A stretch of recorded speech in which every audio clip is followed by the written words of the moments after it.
Alors bonjour à toutes et à tous et bienvenue sur Radio Unimix qui se déplace aujourd'hui à la tour Vagabonde. On est au dernier étage de cette tour sur le site de la caserne de la Poya à Fribourg et on va un petit peu vous parler de ce lieu, donc bonjour et bienvenue. Bonjour, merci, bienvenue à vous en fait. Merci, c'est vrai que merci de nous accueillir en ce lieu. Tout d'abord, avant de se lancer dans cette interview, est-ce que vous seriez d'accord de vous présenter en quelques mots et de présenter un petit peu dans les grandes lignes, qu'est-ce que c'est la tour Vagabonde ? Alors c'est toujours difficile de savoir par quoi commencer, parce que la tour Vagabonde, c'est une histoire qui est assez longue, assez complexe, assez particulière, et puis surtout moi j'en fais partie seulement depuis à peu près 7-8 ans je crois, sur quasiment 30 ans d'existence. Mais on peut essayer d'en faire une petite synthèse. La tour Vagabonde, elle a été imaginée, pensée, conceptualisée et construite aussi par une équipe de constructeurs, constructrices plutôt installés dans la banlieue, pas dans la banlieue, pardon, dans la campagne fribourgeoise, qui viennent plutôt. En fait, elle a été construite à Trévaux, sur une colline au-dessus de Trévaux qui s'appelle le Mont, la Chaumine, on l'appelle aussi. Et elle a été construite dans une pente comme ça, par une bande de constructeurs, constructrices assez fous et folles, qui travaillaient aussi beaucoup avec des metteurs en scène dans le cinéma et dans le théâtre, et qui avaient une grande expérience déjà dans la construction, dans la décoration. Des gens très créatifs. Et elle a été conçue, elle a été pensée dans le cadre d'une commande qui a été faite par un théâtre basé en Valais. J'espère que je ne me trompe pas au niveau des dates et des éléments précis, mais l'histoire, on peut aussi la lire sur le site internet en partie. Donc du coup, la première version, elle était un peu différente de celle-là. C'est une version un peu plus allégée, on va dire, sans la partie, par exemple, des coulisses qui la rend un peu plus longue, on va dire, plus étalée. Elle a vécu quelques années comme ça, comme un théâtre, et puis ensuite elle a été abandonnée. Et puis les personnes qui ont du coup construit cette structure-là ont appris que leur tour qu'ils avaient construite et vendue avait été abandonnée en fait. Je ne sais plus l'histoire exacte, si le théâtre avait fait faillite ou si le projet d'utiliser cette tour avait été un peu abandonné, mais en tout cas elle a été abandonnée, démontée sous la pluie, et puis elle était un peu condamnée. Et puis en fait ces personnes-là ont monté une fondation pour pouvoir récolter des fonds, pour pouvoir la racheter à un tarif symbolique, mais surtout pour pouvoir la remettre en état, l'améliorer, acheter tout le matériel technique, acheter les camions qui permettent de la déplacer, puis du coup ont permis de la faire vivre. Et ça date de... J'ai plus la date en tête exactement. Et la fondation, début 2000 je crois. Mais voilà, elle a été construite il y a à peu près 30 ans, et la fondation, elle doit avoir environ 20 ans je pense maintenant. Voilà. Et depuis, après, pendant une assez longue période, elle a beaucoup voyagé dans un format vraiment de théâtre, où elle voyageait avec des compagnies de théâtre qui bougeaient avec leurs propres spectacles. Elle a voyagé non seulement en Suisse, mais aussi en Belgique, en France, beaucoup. Et puis, je dirais, depuis environ une dizaine d'années, la tour Vagabonde, elle est revenue un peu sur ses terres, qui l'ont vu naître, pardon. Et elle est quand même très régulièrement à Fribourg. Elle fait partie un peu maintenant du paysage, disons, social-culturel de la ville. Moi, je l'ai connue que dans ce format-là, en fait. Je peux surtout vous parler de cette époque-là, parce que j'ai connu la tour quand elle était installée ça s'appelait le Jardin aux Betteraves. Elle était installée à la route des Arsenaux, sur une friche industrielle qui n'existe plus, parce que depuis, ça a été construit. Et pendant quelques années, c'était vraiment un lieu qui a un peu éclos, que les gens connaissaient pas trop au début, puis qui s'est petit à petit agrandi, amélioré. Il y avait d'autres structures, des chapiteaux qui se sont installés, différentes animations au fil des années. Et puis moi je l'ai connu comme ça en fait, j'ai commencé à travailler au bar là-bas, et puis après j'ai commencé à travailler dans l'équipe de montage. Puis petit à petit, on était un peu la nouvelle génération qui avions repris le projet, parce qu'on nous l'a légué en fait, les personnes qui l'ont monté partaient à la retraite. Et nous ont un peu proposé de reprendre ce projet. Voilà, je fais partie de cette équipe-là, et maintenant moi j'arrive à la fin d'un cycle aussi, parce que je termine mon mandat comme programmateur. Ça fait quelques années que maintenant je m'occupe principalement de la programmation, aussi de la gestion un peu administrative, tout ça, mais c'est plus la programmation qui m'occupe, on va dire. Et là je termine fin mai. Voilà. Et en 2025 à Fribourg, sur cette saison culturelle qui est du coup plutôt 2024-2025, la tour Vagabonde, qu'est-ce que ça a été pour la ville de Fribourg, et puis en tant que projet, parce que comme vous l'avez dit, elle a connu différentes formes, différentes utilisations. Alors je pense que 2024 a marqué quand même un tournant dans l'histoire de la tour à Fribourg, dans le sens où c'est devenu, comment dire, elle a pris le projet de la tour Vagabonde a pris une forme un peu plus sédentaire, même si sédentaire c'est quand même pas le mot parce qu'elle reste vagabonde, elle reste démontable et ça reste un projet qui est là de manière éphémère. Mais disons qu'il y a une façon de se projeter qui est quand même un petit peu plus à long terme que d'habitude, c'est-à-dire pour à peu près 5 ans en tout cas, dans le cadre du projet de réaffectation de la caserne militaire de la Poya qui n'a plus de militaires, qui n'est plus une caserne. Et il y a des projets dont je sais qu'une infime partie, de transformer cet espace en un lieu qui mélangera autant des habitations que des activités économiques et culturelles. Et nous, on a fait partie un peu du premier élément là-dedans. Il y a plein de choses qui sont en gestation, qui vont petit à petit apparaître, je pense. C'est un lieu qui va accueillir à terme, en tout cas, si tout se passe comme prévu, des ateliers aussi d'artisanat, de partage de connaissances, de réemploi, de recyclage, des activités culturelles portées par nous, la Tour Vagabonde, mais aussi d'autres acteurs et actrices. Un espace de résidence sonore, par exemple, qui existe maintenant déjà aussi, qui vient de commencer, qui est porté par un ami Jocelyn. Il y a aussi, il ne faut pas oublier, un centre de réfugiés sur place, directement voisin à la Tour Vagabonde, avec une grande quantité de très jeunes qui sont là et qui ont pour la plupart très peu d'activités possibles. Et espérons que ça leur apporte un quotidien peut-être un peu plus joyeux et riche. Voilà, c'est un quartier un peu particulier qui pour l'instant a quelque chose peut-être d'un peu rebutant, mais on espère que grâce à ce projet ça va devenir un peu plus vivant, quoi. Voilà. Mais la Tour Vagabonde, sinon, dans son activité en tant que Tour Vagabonde, elle continue à reproduire plus ou moins la même recette qu'elle a proposée ces dernières années. C'est-à-dire un lieu qui est un bistrot, un bar et aussi une salle de spectacle qui propose des concerts, du théâtre, du cirque, de la danse, de la performance.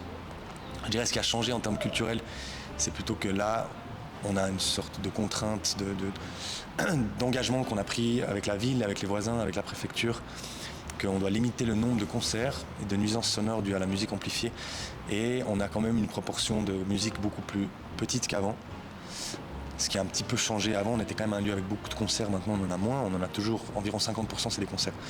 Mais le reste, c'est quand même des activités plutôt art vivant, on va dire. Art vivant, théâtre, musique, cirque, danse.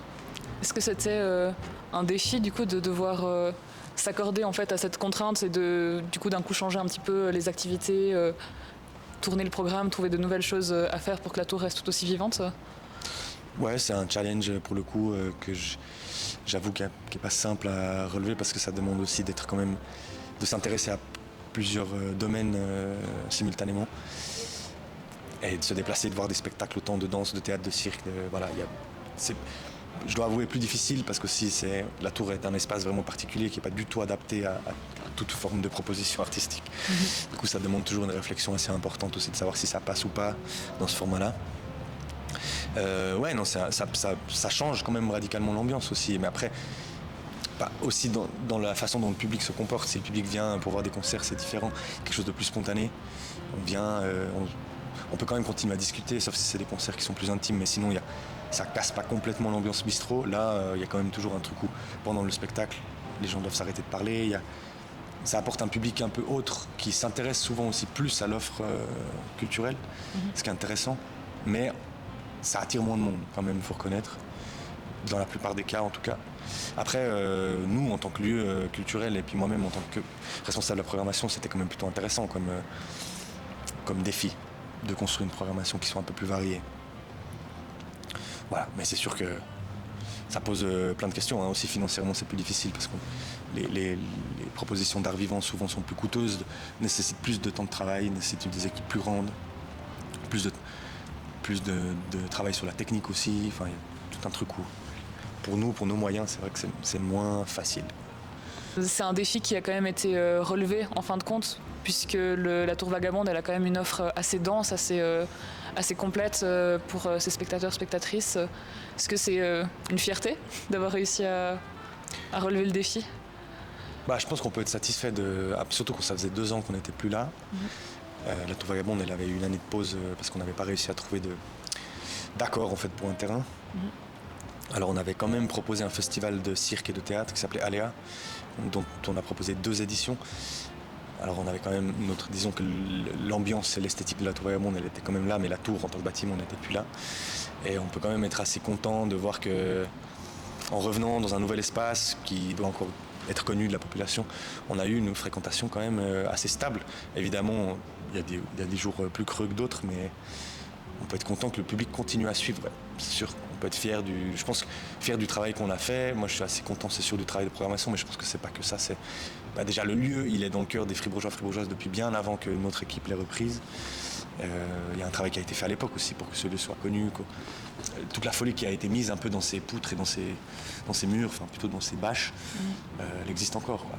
Tout un travail sur l'esthétique aussi, tout un univers un peu féerique, un peu comme on disait, un peu kitsch, chargé. C'est toujours difficile de le définir, mais un peu fou. Et on est content d'avoir réussi à le perpétuer, ouais, c'est sûr. Et puis aussi, j'imagine que c'est un défi qui n'est pas seulement un défi de programmation ou de trouver des lieux, mais aussi un défi financier, parce que le monde de la culture, c'est un monde qui tend à devoir un petit peu se battre pour continuer à exister, et surtout que la Tour Vagabonde en fait en tout cas la grande majorité de ces événements avec une sortie au chapeau, c'est juste? Ouais, alors je pense que là, pour le coup, ça touche tous les lieux culturels, qui évidemment, on le sait, ont de plus en plus de difficultés à s'en sortir. Il y a plein d'explications à ça, mais il y a déjà surtout les subventions qui ont tendance à baisser, des coupes budgétaires principalement dans les domaines du social et de la culture, qui évidemment font de nombreuses victimes dans les lieux et parmi les gens qui y travaillent. Mais ça, c'est à tous les niveaux, hein. Les artistes aussi ont de la peine à tourner.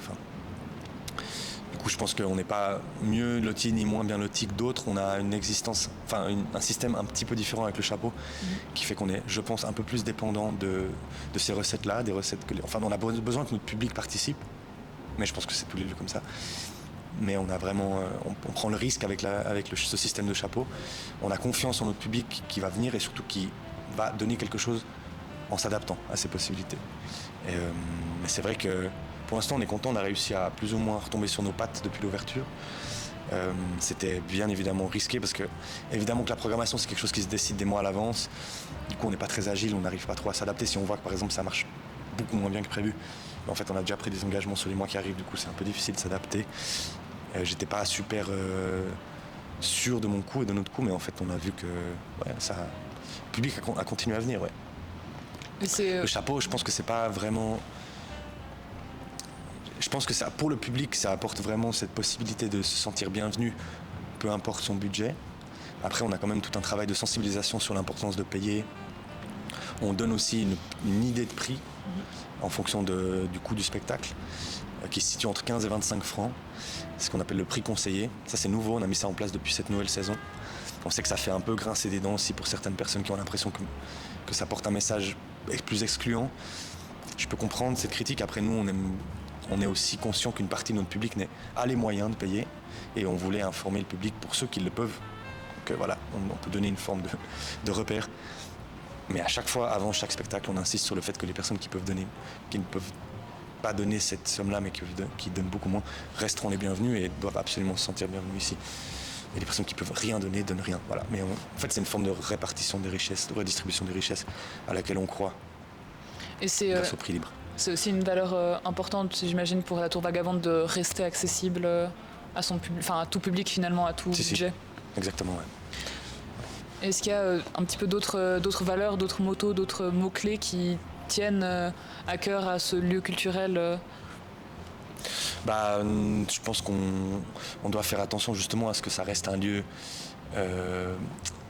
où les différentes couches de population et les différents goûts artistiques se mélangent, les différentes origines sociales aussi se mélangent. J'avoue que c'est pas toujours facile parce que typiquement avec la programmation, on donne aussi rapidement une direction, et même si j'essaye vraiment d'avoir l'esprit le plus ouvert possible, je pense que évidemment mes propres goûts ont une influence sur ce qu'on propose. Et il y a peut-être une partie du public qui se sont moins représentés par rapport à ce qui se faisait avant.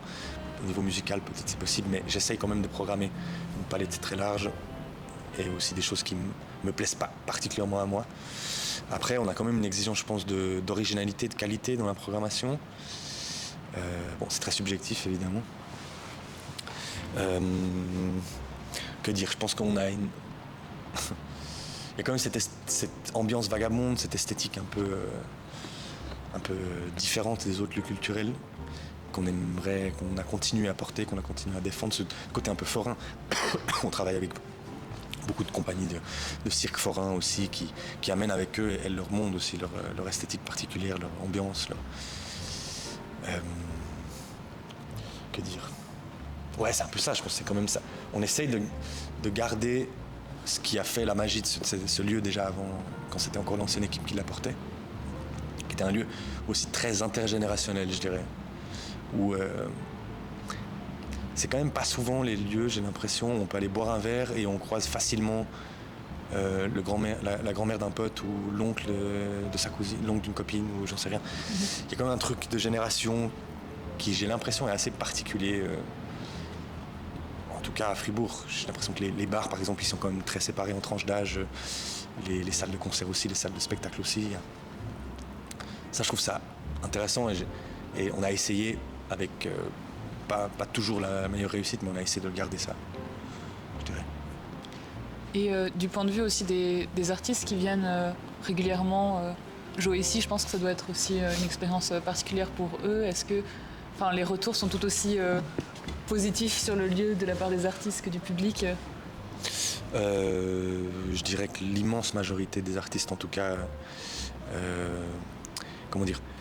apprécient venir ici, mais surtout nous contactent aussi pour venir. En fait, on a beaucoup d'artistes qui ont une envie particulière de jouer là. Je pense que l'expérience y est vraiment différente.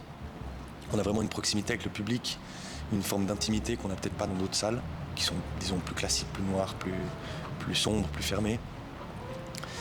Ce côté un peu cabaret qui mélange un peu l'ambiance justement bistrot et spectacle, je pense à justement, c'est pas toujours facile pour certains artistes parce que des fois c'est pas facile de jouer devant des gens qui mangent une fondue. Après Ouais. pour plein de spectacles on est obligé de modifier un peu l'offre et on peut pas toujours faire ça. C'est cette impression, je pense, d'être entouré par le public qui peut être, je pense, très chaleureuse mais peut-être un peu intimidante aussi. Je sais qu'il y a des artistes qui ont trouvé ça pas forcément facile, mais en tout cas c'est original, ouais, c'est particulier, c'est sûr. Il y a cet aspect gradin un peu, comment dire, arène, quoi, quelque chose comme une arène un peu, Ouais. qui, ouais, je pense qu'il est vraiment particulière pour le coup, en termes d'expérience pour les artistes. Mais la plupart des artistes, quand ils voient les photos, quand moi j'essaie de les contacter, ils voient l'endroit, ils ont envie de venir. On a un peu cette chance-là aussi avec la Tour Vagabonde, parce que les artistes qui sont en tournée, qui voient des salles qui sont toutes plus ou moins similaires, ça leur donne envie de vivre d'autres choses, quoi. C'est, comme on l'a déjà dit plusieurs fois, en fait, c'est un lieu qui est un peu fou, un peu presque, qui a une aura un peu mystique presque. Et peut-être que justement on peut aussi parler de ça. On l'a mentionné, la Tour Vagabonde, elle est ça, vagabonde. Ouais. Donc ça veut dire, ça implique que parfois elle est démontée, elle est remontée ailleurs. Et en fait, comment est-ce que c'est le processus de tout démonter, de tout remonter, de tout déplacer? Parce que ça doit être quand même un travail qui est assez conséquent. On se rend pas compte, parce que quand on est dedans, on s'habitue comme si c'était presque un bâtiment fixe en soi. Mais ça l'est pas du tout. Alors, est-ce que vous serez d'accord, donc tu veux expliquer ce que c'est ce processus de montage, démontage? Ouais, c'est sûr que c'est vraiment des moments aussi, comment dire, la période de montage-démontage, c'est quand même finalement plusieurs semaines par année aussi, selon la programmation qu'on a, mais selon l'agenda qu'on a. Mais on y passe quand même plusieurs semaines par année. Il faut se dire que la Tour Vagabonde, c'est je dirais une cinquantaine de tonnes de matériel, c'est 4 semi-remorques plus 2 espaces de stockage. Selon les versions, c'est plus ou moins de matériel à transporter. Et c'est plus ou moins de temps de montage aussi. Mais on peut dire que la version la plus basique, qui est la version théâtre, c'est-à-dire sans décoration, sans bar, sans cuisine, sans toilette, cette version-là, elle prend en tout cas 5 jours à 10 personnes. Et puis ensuite, quand on veut rajouter encore toutes les petites options en plus de technique, lumière, déco, coulisses, chauffage, backstage, local technique, toilette, tout ça, on rajoute plus ou moins une semaine. Un peu moins de personnes, mais c'est plus des finitions qui prennent du temps. Du coup, comme je disais, on a 4 semi-remorques qu'on ne déplace pas nous-mêmes. On paye des transporteurs qui viennent avec leur propre véhicule tracteur. Et on se déplace En général, on a au moins 2 montages par année. Là, cette année, c'est un peu particulier. On a une existence un peu plus sédentaire parce qu'on a aussi dû mettre énormément d'énergie dans ce nouveau projet qu'est la caserne. Et on n'a pas réussi à développer vraiment beaucoup d'autres collaborations. Mais évidemment, le but, c'est qu'à l'avenir, la tour continue à voyager et puis qu'elle revienne régulièrement sur cet espace-là. Et peut-être c'est aussi une question intéressante, c'est de savoir comment est-ce qu'on fait pour trouver un lieu pour s'installer, parce que la tour, elle prend quand même un certain espace, qu'il n'y a pas... partout, il y a au milieu des champs, mais l'intérêt c'est quand même que les gens puissent venir, passer, s'arrêter sans trop de difficultés. Donc comment est-ce que le processus de recherche d'un lieu se passe? Est-ce que parfois c'est les gens qui vous contactent, ou est-ce que c'est plutôt vous qui allez chercher dans des endroits où vous avez envie de vous installer? Alors on a quand même certaines compagnies de théâtre par exemple, ou des lieux, ou des collectifs qui nous connaissent depuis longtemps, qui connaissent la tour. Elle a beaucoup voyagé en Suisse, dans la plupart des villes déjà les gens l'ont vu passer, surtout en Suisse romande on va dire. Là régulièrement, récemment, elle a passé 6 mois au Tessin, dans un projet qui a été porté par un collectif d'amis qui a réussi à récolter les fonds et à monter un énorme projet pour pouvoir inviter la Tour Vagabonde et y faire leurs activités culturelles. C'était aussi un projet très politique parce que ce collectif voulait démontrer aux autorités tessinoises qu'il y a un besoin très fort de lieux culturels, parce que c'est assez sinistré à ce niveau-là, le Tessin, sur Lugano, en tout cas Lugano, malgré une forte population, avec une ville qui est en fait plus grande que Fribourg, mais qui manque cruellement de lieux dédiés à la culture alternative et indépendante.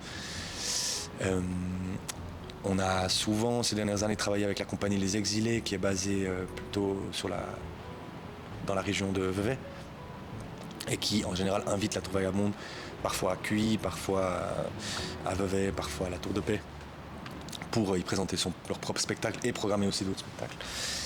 Mais voilà, disons que souvent, c'est des choses qui se font longtemps à l'avance, parce que la Tour Vagabonde, comme vous pouvez imaginer, ça coûte quand même... c'est disons un défi logistique mais aussi économique de l'inviter. Après, toutes formes d'arrangements sont possibles aussi selon la version qui est demandée. Mais oui, après, on ne peut pas aller n'importe où, il faut qu'on puisse accéder avec nos camions, il faut qu'on puisse poser beaucoup de poids. Ça nous est déjà arrivé par exemple lors d'un montage à Vevey d'avoir des problèmes parce que dans certaines... Là où on voulait passer avec nos camions, il y avait des canalisations qui passaient juste en dessous, du coup ça ne pouvait pas supporter le poids de nos poids lourds.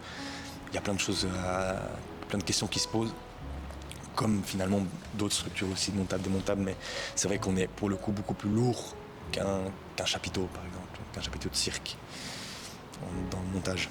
Après ça apporte aussi toute une autre forme de poésie, quand on débarque, la tour se monte petit à petit, c'est comme un vrai bâtiment avec une structure, une vraie charpente, il y a aussi, ça apporte toute une autre ambiance dans le lieu. Mais sur notre site internet, il y a des photos des montages, et il y a moyen vraiment de se rendre compte aussi de ce que ça représente. Ouais. Voilà. Et vous l'avez mentionné plusieurs fois, mais donc cette version-là de la tour qu'on a en ce moment à la caserne à Fribourg, c'est la version cabaret, donc qui justement a à la fois un bistrot et puis toutes ces représentations. Mais du coup, il y a d'autres versions qui sont... Est-ce que ces versions, elles sont encore actuelles? Lesquelles c'est? La version d'origine, c'était un théâtre. La Tour Vagabonde était construite comme un théâtre, inspiré de l'époque de Shakespeare, ce qu'on appelle les théâtres élisabétains, dont on peut voir encore un témoin avec le théâtre du Globe à Londres, que j'ai moi-même pas vu. Mais voilà, on cite souvent ça parce que c'est un des rares théâtres de cette époque-là qui existe encore. Quand on dit format théâtre, ça veut dire qu'on a environ 300 places en gradin, 300 places assises en gradin, et une version qui est plutôt pensée pour du théâtre, disons, classique. Il y a eu beaucoup de Shakespeare qui ont été joués, par exemple, ici. Macbeth, par exemple, Roméo et Juliette, que j'avais vu d'ailleurs il y a très longtemps par la compagnie Les Mille Chandelles, si je ne me trompe pas, compagnie française. Et la version cabaret, c'est une version un peu hybride, plus chargée esthétiquement, avec beaucoup plus de décoration et avec surtout tout ce qui permet d'y faire un bistrot et restaurant. On a une cuisine, on a un bar, on a un mobilier, table, chaise, et puis on propose notre fameuse fondue depuis très longtemps, mais aussi plein d'autres choses sur la carte. Voilà. Et la version théâtre, du coup, comme vous l'avez dit, la Tour Vagabonde va continuer à vagabonder un petit peu. Est-ce que c'est une version qui peut peut-être revenir dans le futur pour d'autres projets Si, ouais. La version théâtre, moi j'avais le projet en tout cas en construisant ma programmation d'avoir une sorte de dialogue un peu entre les différentes versions, de pouvoir aussi exploiter la version théâtre qui se prête plus à certaines propositions artistiques par exemple.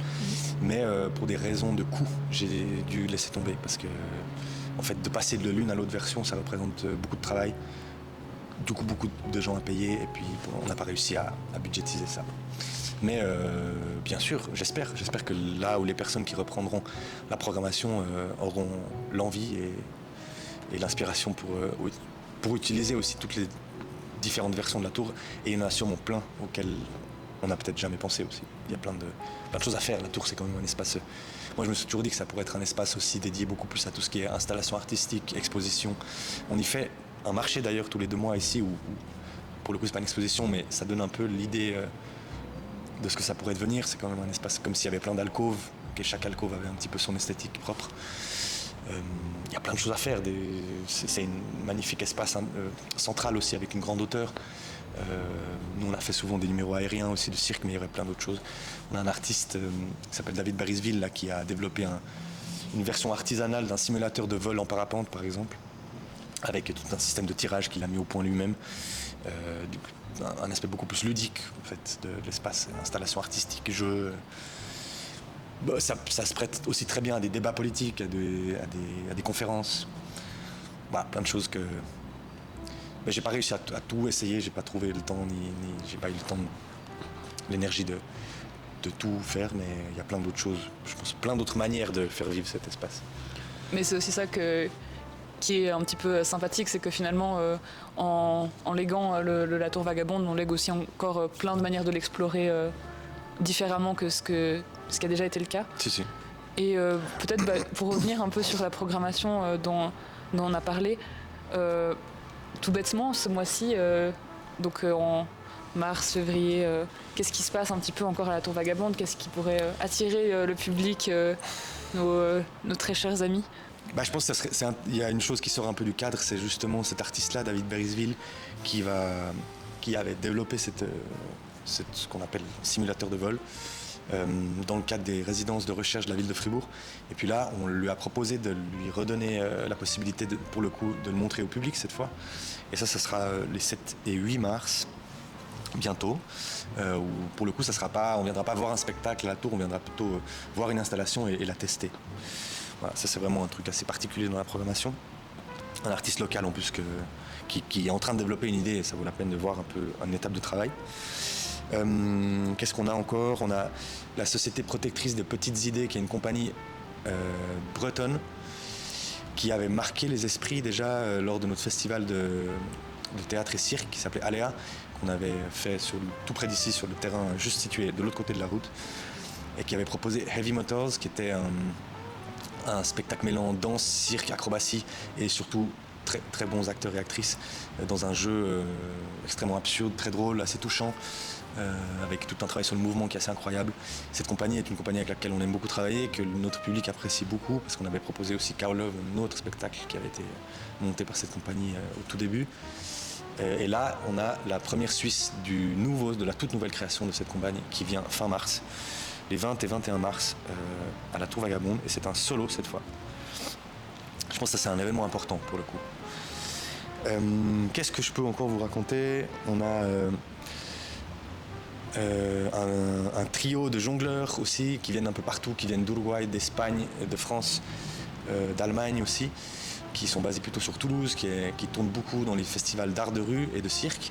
Ça s'appelle Los Putos Maquinas. Ce sont 3 jongleurs absolument incroyables, très doués. C'est explosif comme spectacle et pour le coup, ça sera vraiment tout public. Très adapté aux enfants aussi. Ça sera le 5 et 6 avril. Dans la Tour Vagabonde, cette fois, pas comme le cirque qu'on a actuellement qui est dans un chapiteau à côté. On a un nouveau spectacle aussi qui est porté par Red One Race, une forme de cabaret porté par son alter ego qui est Carmen Cara. Là pour le coup on a tout un travail, plein de questionnements sur l'identité aussi de genre et sur le parcours de migration qui a traversé cette personne-là, Red One Race. Un spectacle drôle, grinçant, troublant, que j'ai découvert à l'Arsenic et que je vous conseille fortement de découvrir. On a la chance d'accueillir le vernissage du premier album de l'artiste Sami Galbi le 2 mai, qui est un artiste suisse qui a tourné à travers toute l'Europe depuis une année. Et on a la chance d'accueillir l'inauguration de son album le 2 mai ici. Voilà, parmi tant d'autres, j'ai pas tout en tête. On a une forme de performance cabaret qui s'appelle le Palestinian Wedding Cabaret mi-mai, qui va être sur 3 ou 4 jours, qui est une toute nouvelle création portée par des artistes basés à Berne, à Fribourg, ça serait une sorte de performance totale où les gens viendront quand même participer à une forme de mariage avec le repas qui va être aussi prévu pour, et puis c'est encore en phase de création, ça sera vraiment une création originale pour l'espace de la Tour Vagabonde. Voilà. Il y a d'autres choses que je pourrais encore vous citer, et on fermera le week-end du 23-24 mai, avec probablement une grande fête, mais qui est encore en train d'être pensée.